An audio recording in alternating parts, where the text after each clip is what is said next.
One. Good morning and welcome to Stoke Meter. Oh my goodness, I can't tell you. We've had this pre-story with Scott Miller. Scott Miller is probably one of the most enthusiastic individuals that you could ever meet. And his quick wit has been cracking us up for the last couple of minutes.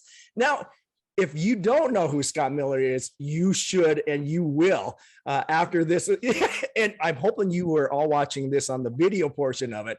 But he is a keynote speaker. He's also a #1 best-selling author, as well as a podcast host for the FranklinCovey On Leadership program, which is, quite frankly, one of the best leadership podcasts that I've ever listened to. The amount of guests that you've been able to have over the years, my goodness, what an inspiration. I can't even imagine how stoked that you get in speaking with all these individuals. But he's also the creator of Ignite Your Genius, which is a career coaching, as well as Mess to Success. Now, I'm really going to go and get into that stuff. Look at all those awesome books back there. So as you can tell, a very accomplished individual, but just a very good person. So Scott, welcome to the show. Maurice, I'm happy to be here. Gary, thank you. I'm going to ask you, Maurice, could you try to bring some energy to this conversation? Yeah, I know, man. I've been lagging. You are my friend, an energy infuser. Gary as well. I think you will balance him very nicely for the benefit of all of your listeners as well. Gentlemen, thank you for the spotlight and the platform. Delighted to be here. Oh, it's so fun. Well, you know, I'm geeking out about everything you've done. I shared with you that I was in leadership development in corporations, and it's not my main forte now, but I still do it on the side. And it's just amazing to see how leadership has transformed. And before I even go there, I've got to go back to a leader in your life that I really appreciated listening about. And that was, well, it wasn't even listening. It was a read. It was your mom. Your mom was, man, I wish everyone can experience the type of moms that probably all the three of us have had. But when I was reading this, she had you going and busting doors and asking to mow the lawns and such. And I remember the thing that made me laugh most was, while all my friends were water skiing and everything on the weekend, I was mowing lawns. But I've got to ask you that. So again, that was years ago. How did that develop? Not only your work ethic, but your ability to influence other individuals, because at a young age, you had to learn how to negotiate, how to talk with individuals. And how did that influence later on in life? Welcome to therapy with Gary Maurice, Scott Miller from Utah, as we process the pain from his early maternal upbringing. I wasn't quite sure where you were going with that, Maurice. I'd forgotten I wrote about that, but it's true. I was born and raised in Central Florida in a upper middle class family in the 70s and 80s. My family was fairly traditional. My father worked for a defense contractor, 32 years. Yeah. My mother was a full-time stay-at-home mom with my brother and I. And you're absolutely right. One of the values that my parents instilled in us was the value of hard work. Right. And so from the age of, probably 12 or 13, we were forced to go out every day, either after school or most of the day on Saturday, and knock on doors. Now, take a 14-year-old Scott Miller. I probably weighed 18 pounds wet, right? It's the self-confidence of an 18-pound 14-year-old. And I'm walking around knocking on doors of people. I have no idea who they are. They were always 84-year-old lovely widows that opened them. And, I was saying, can I do some work for you? And here I am trying to negotiate the conversation, the awkwardness. And they said, sure, mow my lawn for $3. Of course, it was 4 feet high, right? And so anyway, after lying to my parents about, oh yeah, I knocked on 45 doors, I knocked on probably 3. We built this discipline where I had dozens of yard jobs, washing cars, mowing lawns, washing windows. Every one of them took advantage of me, quite frankly. But all through junior high school, all through high school, we were doing just that. I mean, my brother and I were separately raking and mowing and weeding and planting bulbs and washing car and on and on. And that, of course, led to full-time jobs in college while I went to school full-time. And the point is, I think that work ethic was enormously valuable in who I've become as an adult, because I do think that one of the defining themes across all of the mentors in my life, all the guests that I've interviewed on my podcast for FranklinCovey, be it Matthew McConaughey, General McChrystal, Deepak Chopra, you name it. They've all got this red thread of, they're smart and they're charismatic, but they outwork everybody. Yes. John Gray, Jack Canfield, they work everybody. Yep. Doris Kearns Goodwin, Stephen Covey, they just work super hard. And so I sometimes am mocked about how much emphasis I put on hard work, not necessarily 200 hours a week and not having out of control life balance, right? I mean, you have to keep the most important thing. As Dr. Covey would say, failure in the home isn't, an option. You have to have success in your home. It can't take the place of any failure in other parts of your life. But my mother did have an instrumental impact on my pain as an adult, on my success as a professional. Thanks, Mom. Where did that come from? Do you know where, like with your parents, how did they, where did that come from? Because there's usually a story behind that as well. I think there is. I think it's round 2 of therapy. My father's father, my dad's dad, died when he was 10 of cancer in Minnesota. Oh, man. Oh. Wow. And his twin brother caught polio at the age of 14. Oh, come on. Really? 10 years in an iron lung and died. So as a result, my father was kind of raised with no parents. His father died when he was 10. And his mother spent 70 years in mourning. Wow. My mother's parents in Mississippi, Alabama, North Carolina, South Carolina, Florida were alcoholics.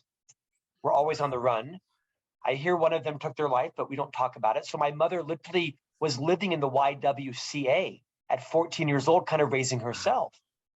Wow. So I think literally in my household, it was stability amongst everything.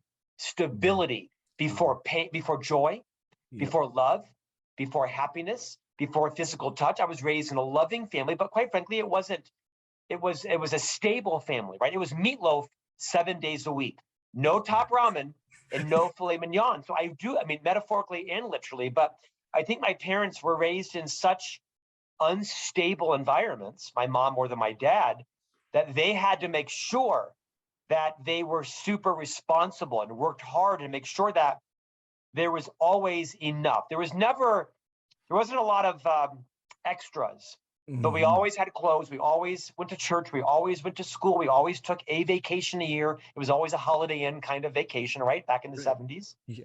And so I honor my parents for being transition figures and for what were raised in very unstable families. One for my mother's situation could have been changed. My father's was unchangeable. Right. But I appreciate the role that they played in instilling hard work in us and creating stability in both of my brothers and my lives. Wow, man, that's deep. I never told that story out loud. That is such a fantastic story, though, because I think the assumption is when they look at all the books behind you, all the incredible people that you have been able to speak with, to influence, and then all the people that you've influenced since that time, it's a general assumption that, hey, man, life has been pretty awesome all the time. And all of the different trials that were generationally before you and now, good grief, man. There's something, it goes in light with something that Matthew McConaughey said in one of your interviews. And he said, you have to prepare to have the freedom. That just struck me, man. It just struck me. He's wise. Yeah, he's an odd duck, right? In a good way. Yeah. But he was so gracious and generous, and he said so many truth bombs. If you want to listen, apparently his book Green Lights is extraordinary. Apparently, listening to the audio is much better than reading, which I haven't done. But Matthew McConaughey dropped a few dozen truth bombs in that interview. I agree. Go listen or watch that one. Oh my. Well, and I think the thing I think is interesting about that, and the reason that I asked that in the first place is, it seems like that happens so many times where, there is so much struggle, kind of, let's say in a previous generation, whether it's someone immigrating to another country that doesn't speak the language or hardships like you're talking about. And there's an option there to either take the victim mentality and double down on my life sucks and my life is harsh, or you know what? Yeah, I'm going to change it. I'm going to be a pioneer. I'm going to teach my kids how to work.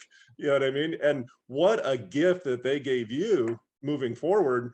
And, you know, for now, your kids and everything else, man, there's a legacy. And Gary, to your point, we're all transition figures, right? Because now, not only are my wife, Stephanie, and I providing stability for our kids, but we're mindful of all the things that we didn't have, like physical touch and happiness and joy and frivolity, right? And so we're trying to, you know, keep improving it as we move forward. And no doubt they'll learn horrors from my parenting technique and be a transition figure to their kid as well. Yeah, and it's funny, guys.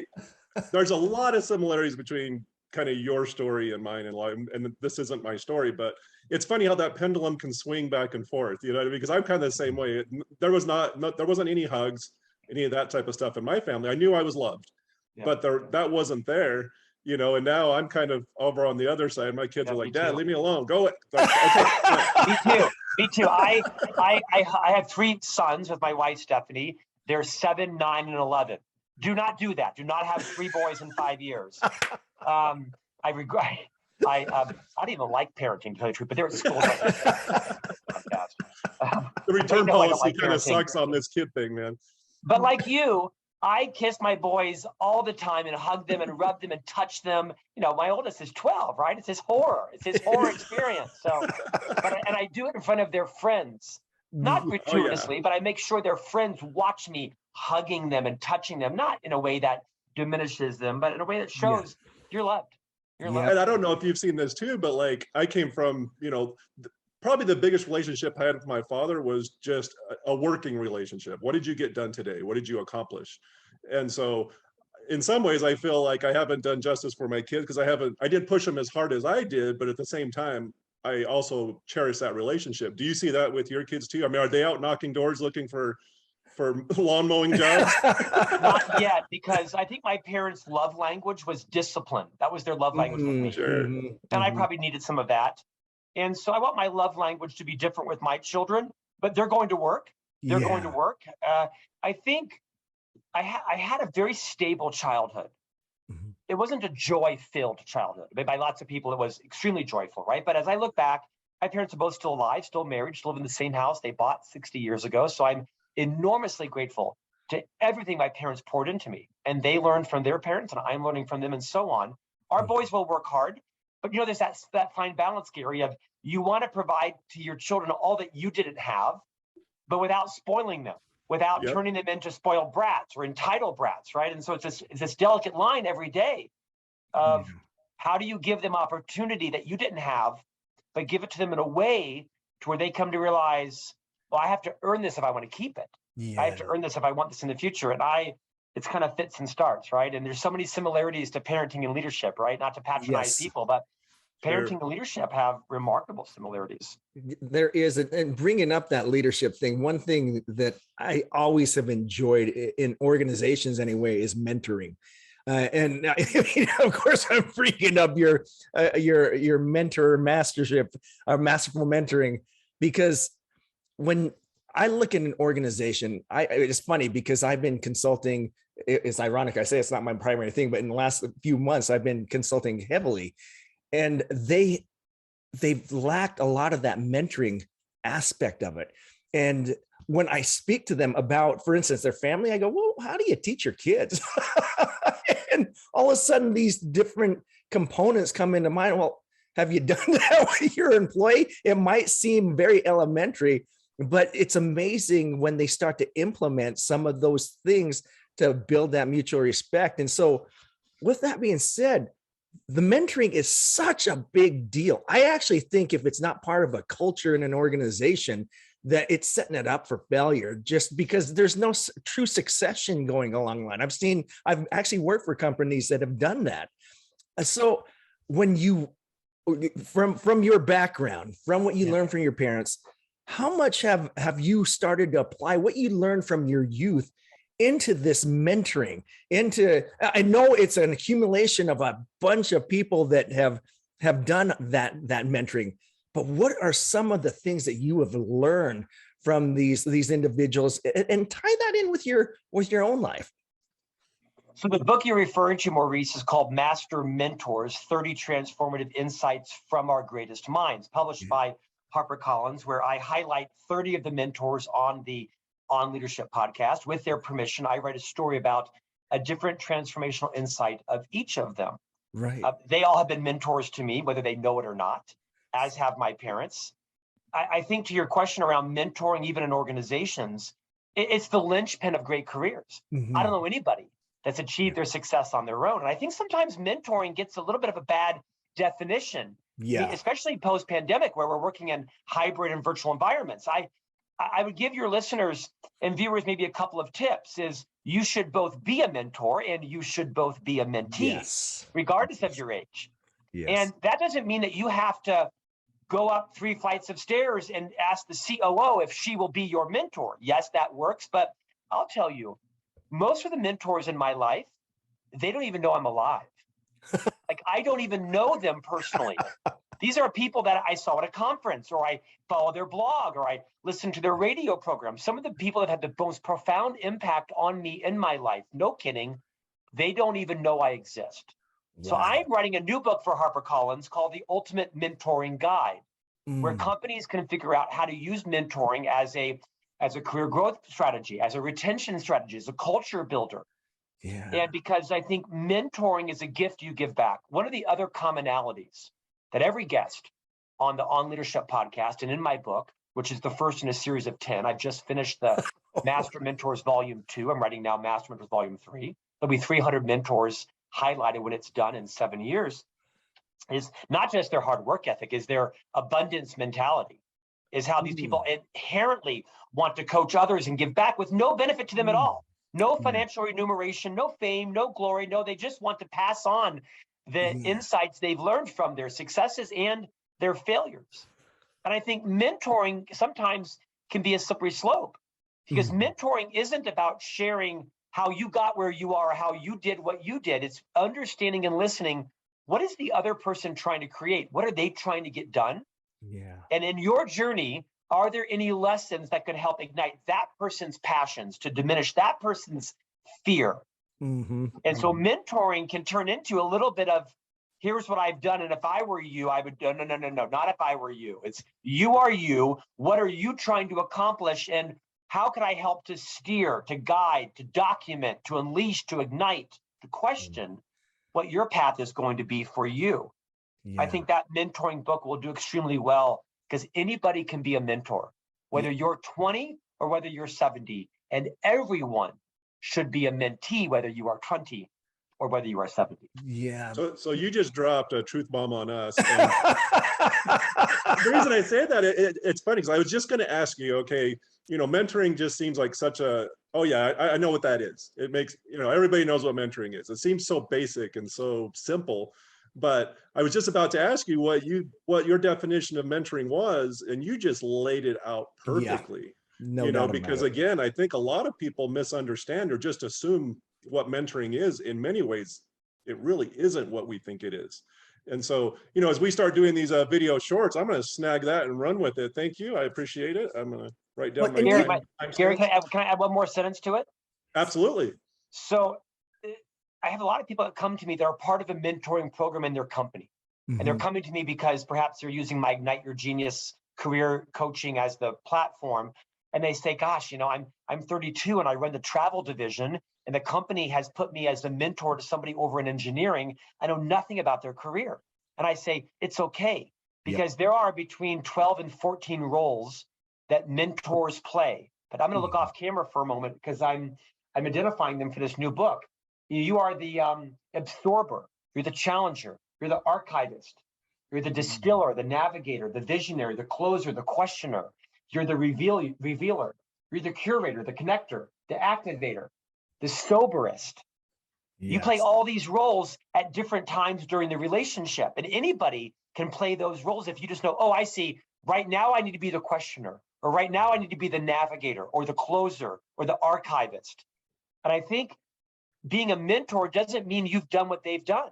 I mean, I could go to someone who's been a banker and learn how to be a florist. just from different ideas. Now, it might be best to go to a florist, but if you know the role you should be playing, most people can be a great mentor to anyone. Yep. Well, you brought up another thing earlier on, and that is the abundance mentality. When I look at where leadership fails, and especially mentoring, it's that scarcity mentality. I've got to take everything. And it's so toxic. It just gets to the point where everything that's being done is for that individual, rather than how can I help out here? How can I help you progress? I saw you pulled your finger up. So well, Maurice, I think you're on something profound, because as Dr. Covey popularized in his book, The 7 Habits of Highly Effective People, we either have an abundance or a scarce mindset. Mm-hmm. And I think people that have an abundance mindset, I don't think it's a personality trait. I think it's a cultural inculcation from them early on in life. They were raised in an unstable family. Their mother or father perhaps had greed for some reason because of an insecurity they were raised with. Perhaps they were raised in the Depression. I don't think people become scarce. I think people were born scarce, and they learn to become abundant. They learn to become generous. They learn to have this abundance mindset. So when I find someone who has a scarcity mindset, I don't judge them. I think to myself, they were taught that by someone else. Wow. And it's a coping mechanism. Right. And I'm going to be a light, not a judge, a model, not a critic, and help them see the value of having an abundance mindset. It's usually they're protecting themselves from something because they've been told something true or untrue by those who brought them up. And I'm going to pre-forgive them a bit. And recognize that maybe I could help steer them more into an abundance mindset. Holy moly. So it's almost like it's a default state in a way. Oh, I think it is. I think it's a conditioned state by either their parent or their guardian or their grandparents or an early boss or an early teacher. Yes. They were taught to get theirs first. They were taught, screw or be screwed. No one's ever screwed me in my entire life. Now, I don't let anybody screw me because I'm a smart person. Clearly, right? Right. But I believe that having an abundance mindset doesn't mean you take on a victim mentality or you become a martyr or, well, you get yours. And if there's any left for me, okay. No, that's called being a martyr and a victim. And I'm not that. But having an abundance mindset, as you know, Maurice, just means, you know what? I think there's enough to go around. Yep. Now, that might be paper clips. That might be ink or toner cartridges. Yep. That might be fame, credit, love, budget, attention, resources. Mm-hmm. But if you come into every engagement with, I'll bet there's enough to go around. Yeah. Then I think it's easier to take some risks on being abundant. Yeah, 100%. Man, you another so-called Coveyism, a paradigm shift just occurred because it's so easy to judge the other person based on what you see externally.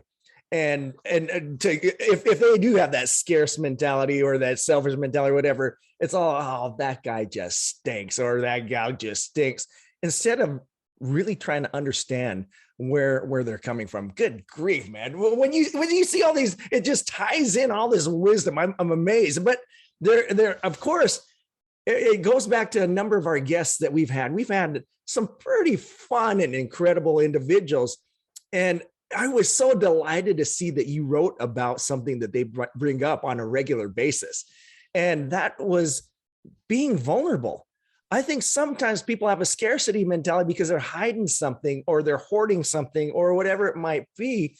But the most effective leaders that we've interviewed and just the guests in general have always been those individuals that are willing to, hey, I'm not perfect.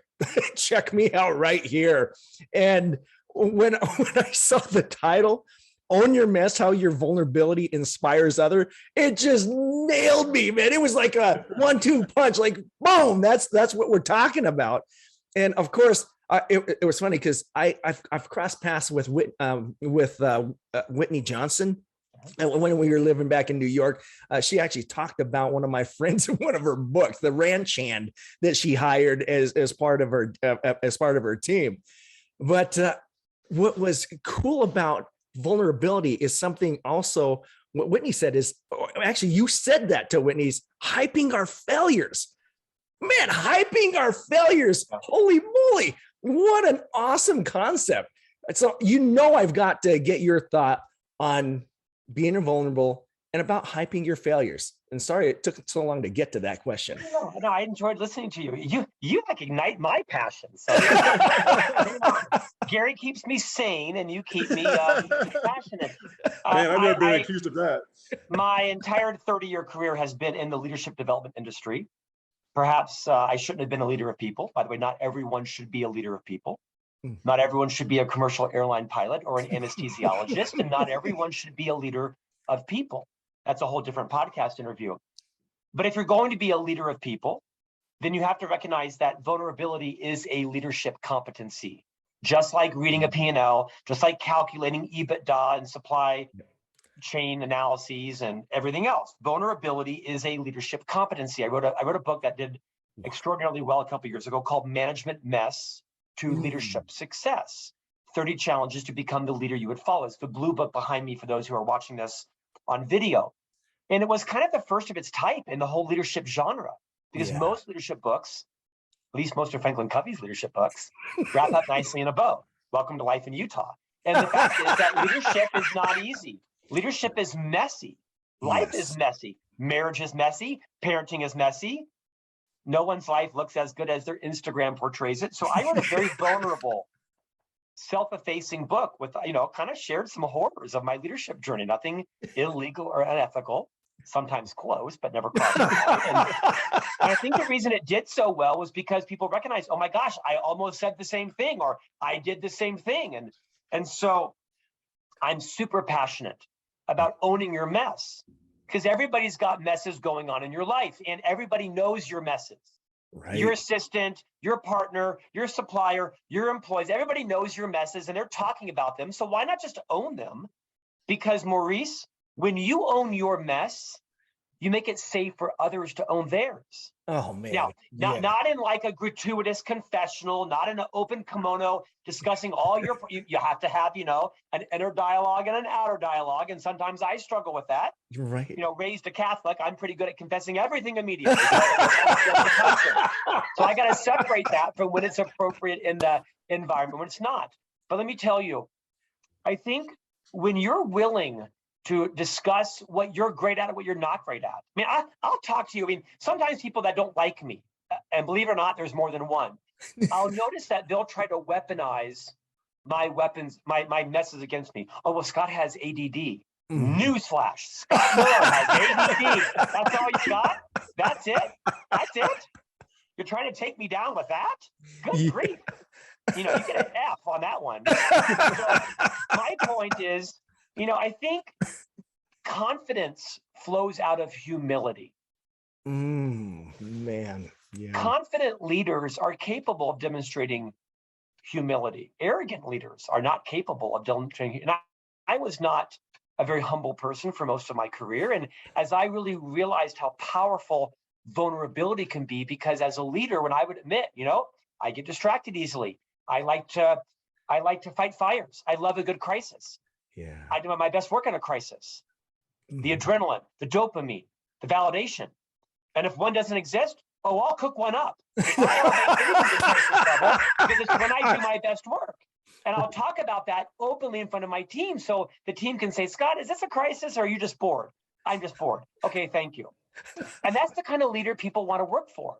Yeah. I'm a competent person. I'm a trustworthy person. And I recognize that my personality can drive you crazy. So let's talk about it. But you know what? We're also going to talk about yours as well. Yeah. Be a light, not a judge. Be a model, not a critic. So I would say to anybody listening and watching, hang a lantern on your troubles before someone else does.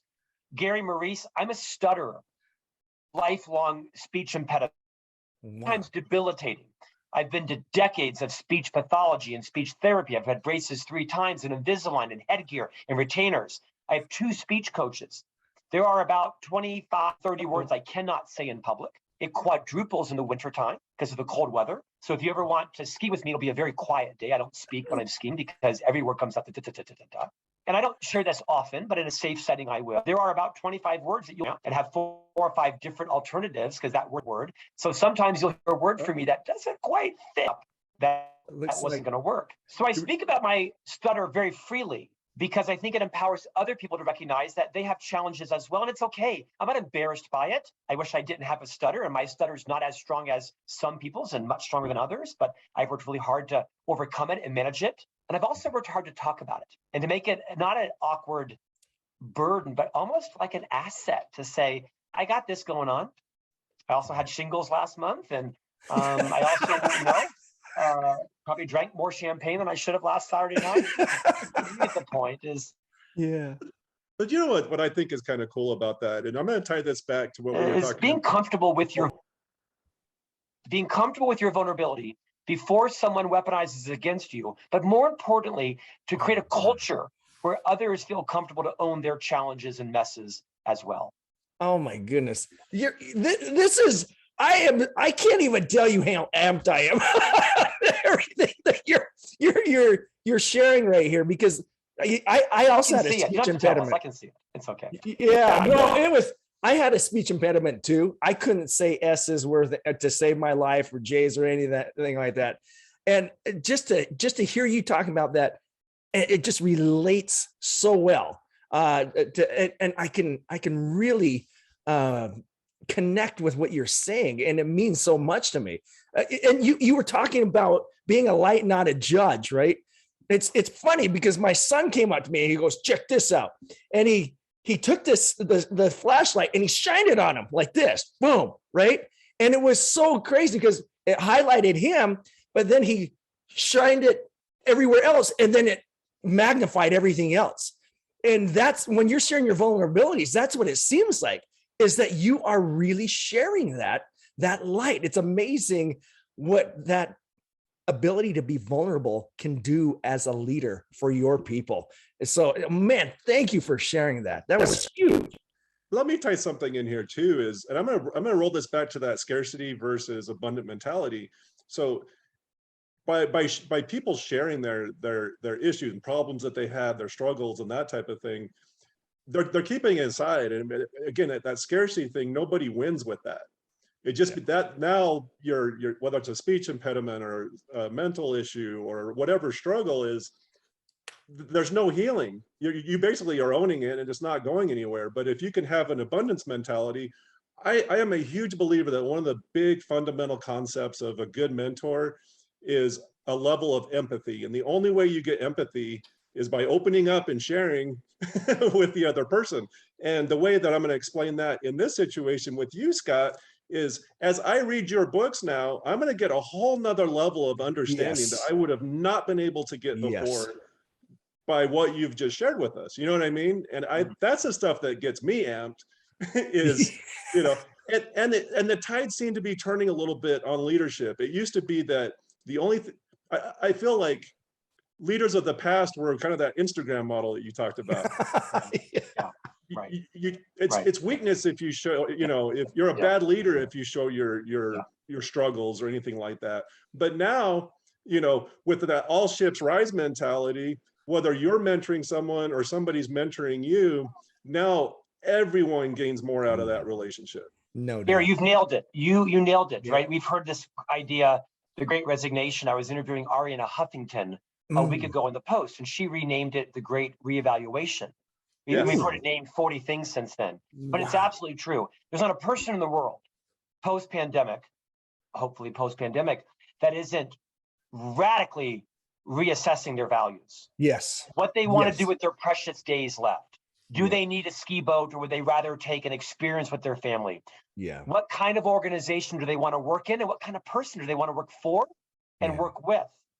And so, you know, I might rename it the Great Comeuppance between Me Too and Black Lives Matter and the pandemic and the recession and all of that. There's been a massive comeuppance in leadership.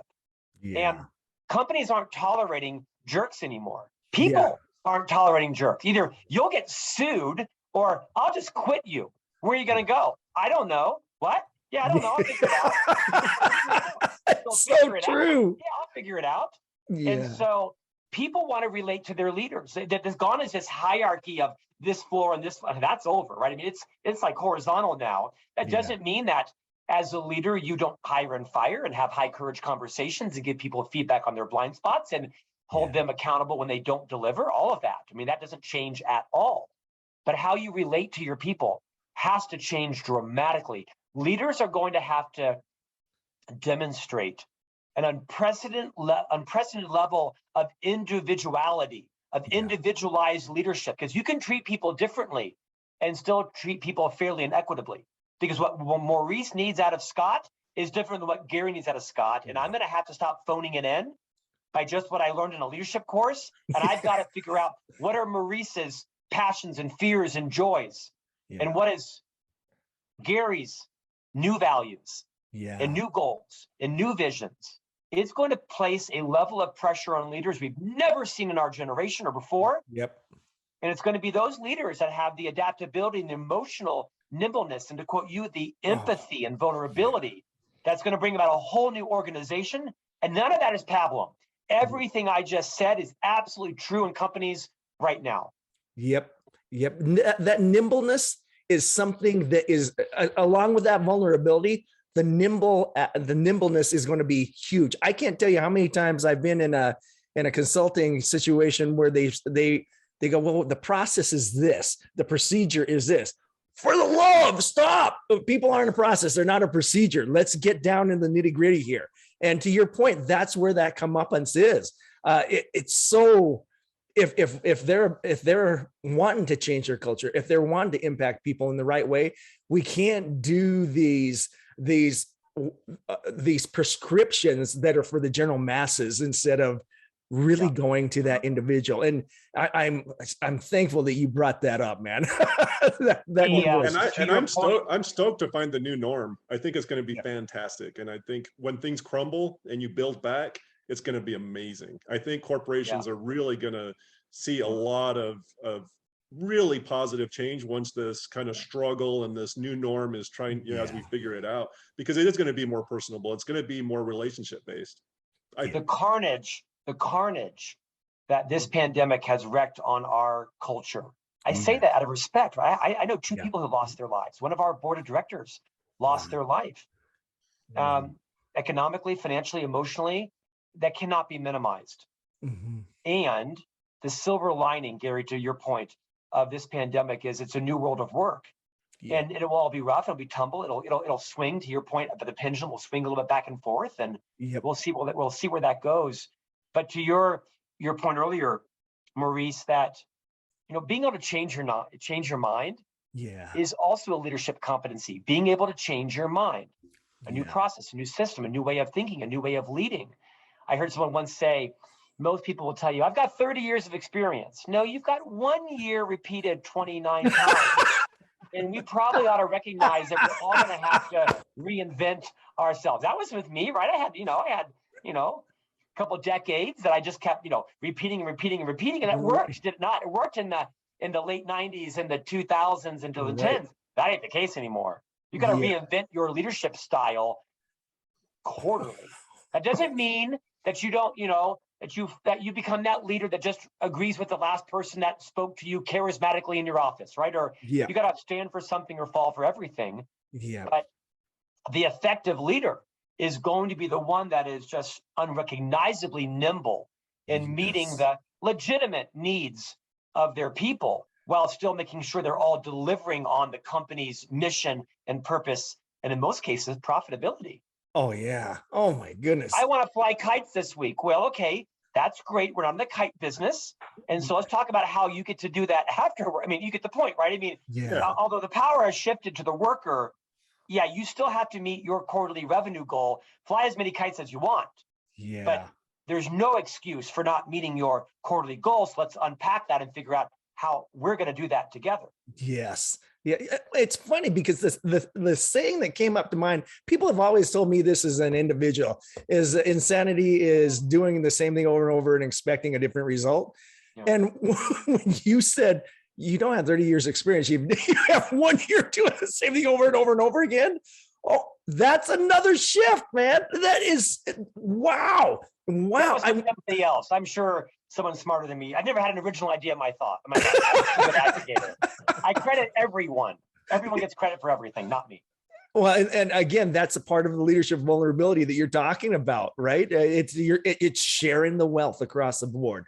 Man, Scott, this is I don't want to take all your time. I can literally the talk most to you. profound day of your life, Maurice. It is one of them. I am not going to lie. Is. This is one of them because it's so great to hear this from someone that has seen it.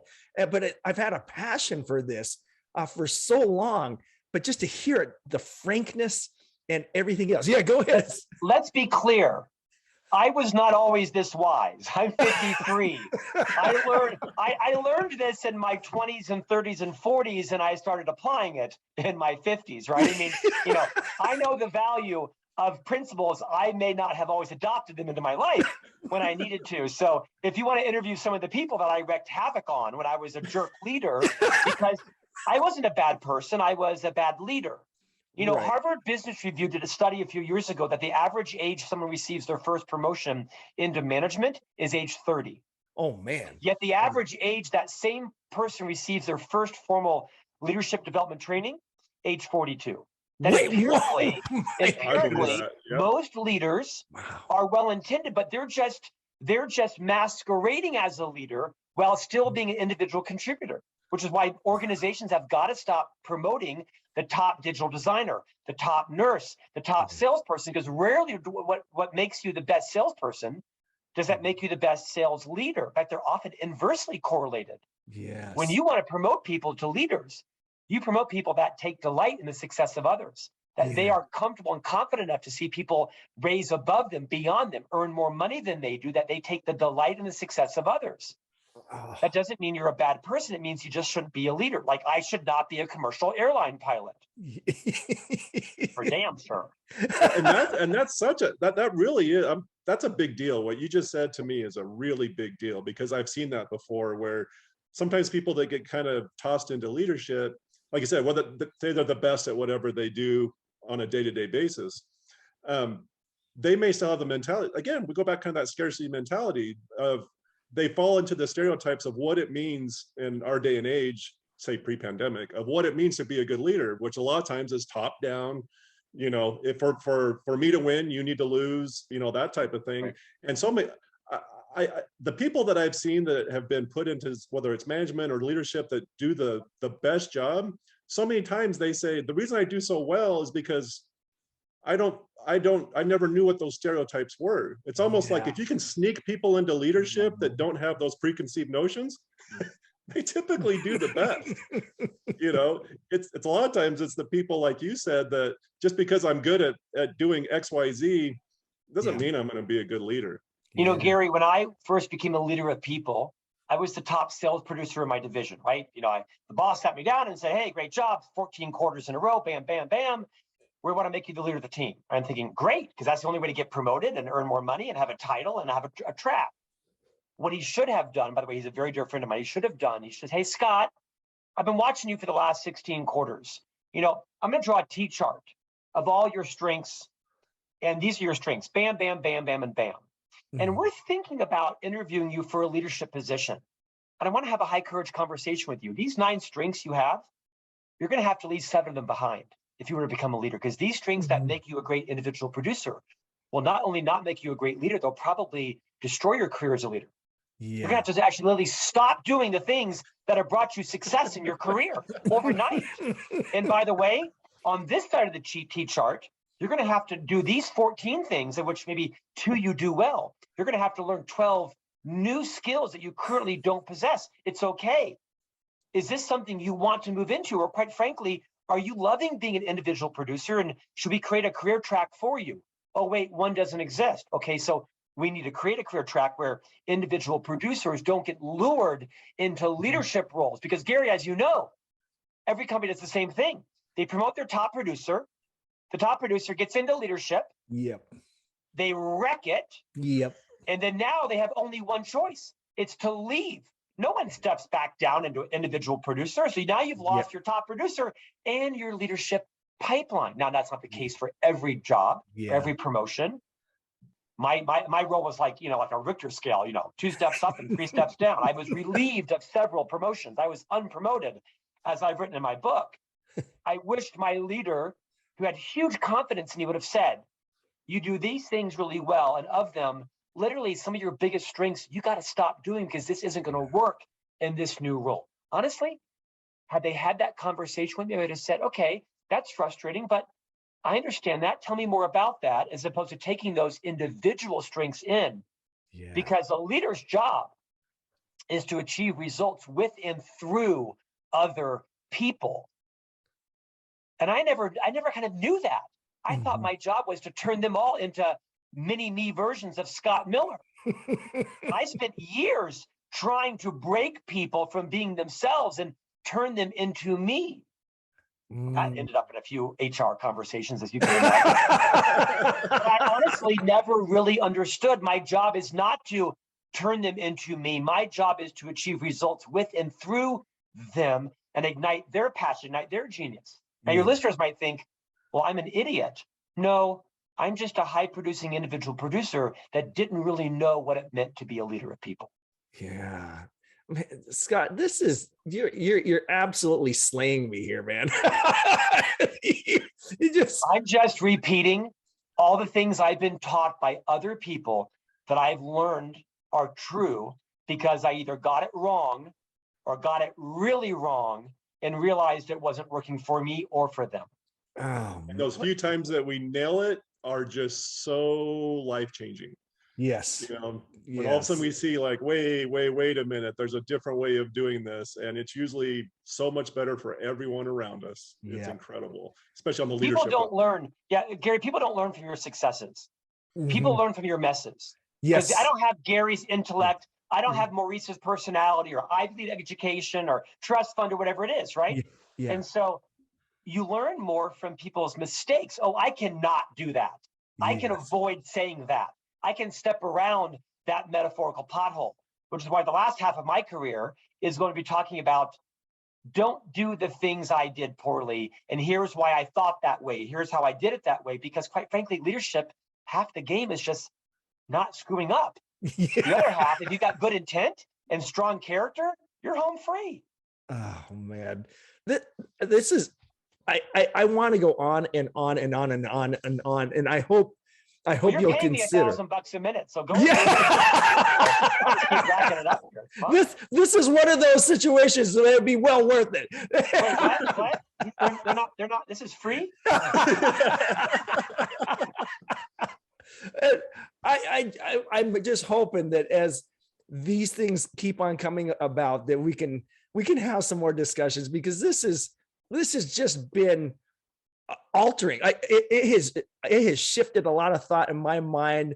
I've a lot of principles I've already known, but the way that you put it and the way that you've expanded it just as they say in the Joe Hardy window, my blind spot.